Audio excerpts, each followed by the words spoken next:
Good morning बच्चों। परिसर अध्ययन 1 इस विषय का जो हमने लेसन शुरू किया था, भोजन के घटक, इस लेसन का कुछ भाग हमारा हुआ था। देखो, इसमें हमने देखा था कि भोजन के घटक में कार्बोजी पदार्थ होते हैं, इसे हम कार्बोहाइड्रेट कहते हैं। उसके बाद शर्करा, शर्करा कौन से फलों में होती है, इसका अध्ययन हमने किया। उसके बाद जो कार्बोजी पदार्थ है उसमें 3 पदार्थ आते हैं। पहला मंडयुक्त पदार्थ, दूसरा शर्करा और तीसरा जो है वो है रेशेदार पदार्थ। उसके बाद हमने देखा था दूसरा वसायुक्त पदार्थ। तो वसायुक्त पदार्थ यानी कि क्या, तो वसायुक्त पदार्थ में आता है घी, तेल, मूंगफली और उबले हुए अंडे, यह सब आता है वसायुक्त पदार्थों में। उसके बाद हमारा जो तीसरा पॉइंट है वह है प्रोटीन, उसे हम प्रोटीन भी कहते हैं। तो प्रोटीन हमें कौन से पदार्थों में मिलता है, देखो इसकी जानकारी हमें इस पॉइंट से मिलेगी। अब देखो, दीवार बनाने के लिए जिस प्रकार पत्थर या ईंटों की आवश्यकता होती है, उसी प्रकार हमारे शरीर की रचना यानी कि गठन के लिए प्रोटीनों की आवश्यकता होती है। शरीर की निरंतर झिझन होती रहती है, कभी कभी शरीर में छोटी बड़ी चोट लग जाती है, अनजाने में वह ठीक भी हो जाती है। उसके लिए प्रोटीनों की आवश्यकता होती है। शरीर की वृद्धि होते समय तो प्रोटीनों की भरपूर मात्रा में हमें आवश्यकता भी होती है। अब देखो, जब हमारा शरीर बढ़ता है, हम जैसे जैसे बड़े होते हैं, उसमें हमारे शरीर को प्रोटीनों की आवश्यकता होती है। और यह हमें मिलता है, देखो जो नीचे दिया हुआ है, फिश है, उसके बाद मीट है, दूध है, और जो दाल हम कह सकते हैं, इसमें हमें प्रोटीन बहुत मात्रा में मिलता है। देखो, जिस प्रकार हम घर बनाते हैं या दीवारें बनाते हैं, तो उसके लिए हमें किसकी ज़रूरत होती है, ईंटों की ज़रूरत होती है। तो उसी प्रकार हमारा शरीर, जब हम जैसे जैसे हमारी आयु बढ़ती है, वैसे वैसे हमारे शरीर को प्रोटीनों की आवश्यकता होती है। और हमारा जो शरीर है वो हर दिन चलता रहता है, यानी कि हमें उसकी निरंतर झिझन होती रहती है। कभी कभी हमें चोट भी लगती है, लेकिन उसे भरने के लिए कुछ वक्त लगता है। तो इस प्रकार जो चोटें होती है, हमारे शरीर को भरने के लिए प्रोटीनों की आवश्यकता होती है, और वह हमें मिलता है। देखो, कौन कौन से चीज़ों से हमें प्रोटीन मिलता है, विभिन्न प्रकार की दालें, दलहन, मूंगफली, दही, दूध, खोवा, पनीर जैसे दुग्ध निर्मित पदार्थ, अंडे, मांस तथा मछलियाँ प्रोटीनों के मुख्य स्रोत हैं। हमारे दैनिक आहार में दालें, दलहन के साथ साथ दूध एवं दुग्ध निर्मित पदार्थों का समावेश होना चाहिए, जिससे हमारे शरीर को प्रोटीनों की प्राप्ति हो सके। अब देखो, हमारे शरीर को जो प्रोटीन लगते हैं उसमें दालें आती हैं, मूंगफली, दलहन, दही, दूध, पनीर, ऐसे जो दुग्ध निर्मित पदार्थ हैं। क्या, तो दूध से तैयार होने वाले जो पदार्थ हैं, ऐसे पदार्थों से हमें प्रोटीन मिलते हैं। उसके बाद अंडे, मांस, मछलियाँ, ये प्रोटीनों के क्या है, मुख्य स्रोत है। अगर आपको प्रश्न पूछा जाए कि प्रोटीनों के मुख्य स्रोत कौन से हैं, तो इसका आंसर क्या आएगा, मांस, अंडे और दूध, मछली, ये हैं प्रोटीनों के स्रोत। हमारे दैनिक आहार में देखो, दालें होती है, दलहन होती है, साथ साथ दुग्ध निर्मित पदार्थों का समावेश हम प्रोटीनों में कर सकते हैं। हमारे शरीर को कार्बोजी पदार्थ, वसायुक्त पदार्थों तथा प्रोटीनों जैसे घटकों की अधिक मात्रा में आवश्यकता होती है। देखो, तो हमारा जो शरीर होता है उसे बनने के लिए, उसकी वृद्धि होने के लिए कार्बोजी पदार्थों की आवश्यकता होती है, वसायुक्त पदार्थों की आवश्यकता होती है और प्रोटीनों की आवश्यकता होती है। इसके अलावा देखो, जो अन्य घटक है वह है जीवन सत्व और खनिज पदार्थ। अब देखो, जीवन सत्व हमें कौन से घटकों से मिलता है और खनिज पदार्थ किससे मिलता है। अब भोजन के इन मुख्य घटकों के अतिरिक्त हमें कुछ अन्य घटकों की अत्यंत कम अर्थात अल्प मात्रा में आवश्यकता होती है। भोजन के ये घटक जीवन सत्व तथा खनिज पदार्थ है। अब देखो, यहाँ जो चार्ट हमें दिख रहा है उसमें अधिक मात्रा में आवश्यक घटक, हमारे शरीर को अधिक मात्रा में जो आवश्यक घटक होते हैं वो कौन कौन से हैं, तो देखो इसके 3 भाग है। पहला है कार्बोजी पदार्थ, दूसरा है वसायुक्त पदार्थ और तीसरा है प्रोटीन। ये जो 3 पदार्थ है, यह इसकी मात्रा हमारे शरीर को अधिक मात्रा में लगती है। उसके बाद जीवन सत्व जो हमारे शरीर को लगता है वह अल्प मात्रा में लगता है। तो जीवन सत्व में क्या आता है, देखो, एक जीवन सत्व और दूसरा जो है वह है खनिज पदार्थ। अब भोजन के ये जो घटक है इसकी मात्रा हमारे शरीर को अल्प प्रमाण में लगती है। इसकी आवश्यकता कितनी होती है? अल्प होती है।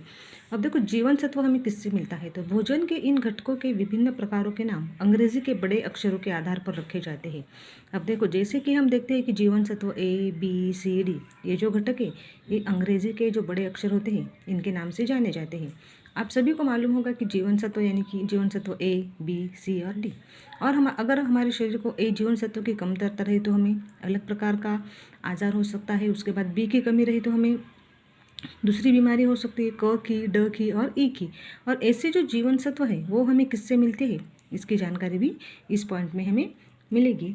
अब देखो अंग्रेजी के बड़े अक्षरों के आधार पर रखे गए हैं। उदाहरणार्थ जीवन सत्व A, B, C, D, E तथा K ये मुख्य जीवन सत्व है। कम मात्रा में आवश्यक होने पर भी इनमें अभाव के घातक स्वरूप वाले रोग अथवा विकार उत्पन्न होते हैं। देखो इसकी जो मात्रा है हमारे शरीर को अल्प प्रमाण में लगती है, लेकिन फिर भी अगर ये हमारे शरीर को नहीं मिला तो इससे क्या होता है, तो घातक स्वरूप के रोग हमारे शरीर को लग सकते हैं। तो उदाहरणार्थ देखो अगर जीवन सत्व A का हमें सतत अभाव रहा तो हमें रतौंधी का रोग हो सकता है। अब रतौंधी का रोग यानी कि क्या, तो रात को दिखना बंद हो जाता है, इसे क्या कहते हैं, रतौंधी। उसके बाद इसी प्रकार अगर हमारे शरीर को D जीवन सत्व का अभाव हुआ तो हमारी हड्डियाँ जो है वो क्या हो जाती है, कमज़ोर तथा भंगुर हो जाती है। जीवन सत्व द्वारा हमारे शरीर में रोग प्रतिकारक क्षमता भी बढ़ती है। अब देखो दूसरा है खनिज पदार्थ।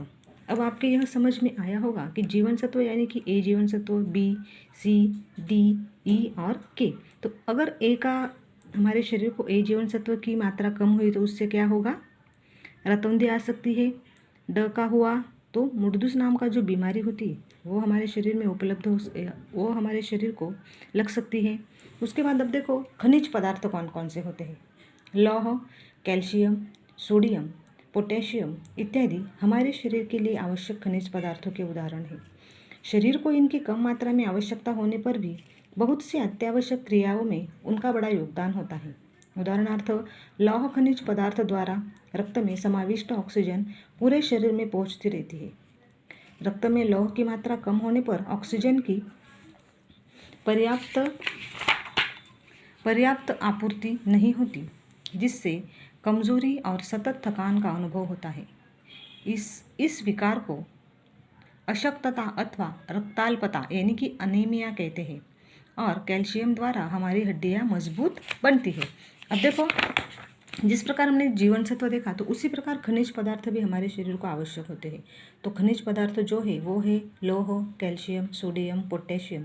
ये हमारे शरीर में अत्यावश्यक खनिज पदार्थों के उदाहरण हैं। तो आपको खनिज पदार्थों के नाम मालूम होने चाहिए कि कौन कौन से खनिज पदार्थ है।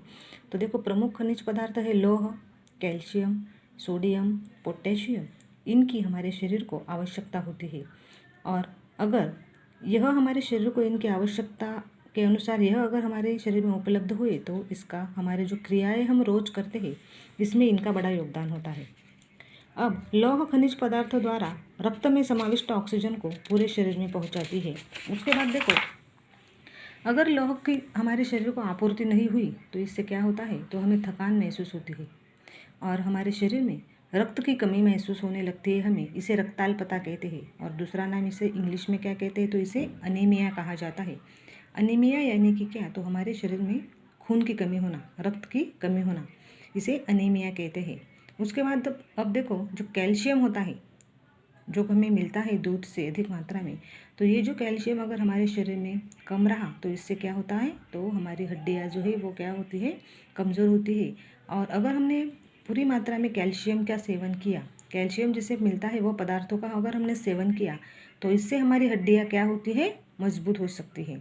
उसके बाद देखो जो अंकुरित मूंग, अब देखो यहाँ जो पदार्थ दिख रहे हैं हमें, जीवन सत्व एवं खनिज स्तोत्र। तो जीवन सत्व किससे मिलता है और खनिज किससे मिलता है हमें, इसके उदाहरण यहाँ दिए हैं। देखो पहला है हरी सब्जियाँ है, एप्पल है। उसके बाद जो सब्जियाँ हम बनाते हैं यह है। उसके बाद देखो यहाँ जो हमें दिख रहा है वह है ड्राई फ्रूट, इससे हमें बड़ी मात्रा में क्या मिलते हैं, खनिज मिलते हैं। और जो देखो अंकुरित जो मूंग है इससे भी हमें क्या मिलता है, जीवन सत्व मिलता है। विभिन्न फलदार सब्जियां, पत्तेदार सब्जियां तथा अंकुरित दलहन तथा साथ साथ उनके छिलके और अनाजों के चोकर जीवन सत्व तथा खनिज पदार्थों के स्रोत है। इसीलिए जहाँ तक संभव हो फलों के छिलके सहित खाएं और आटे को चाल कर उसमें से चोकर न फेंकें।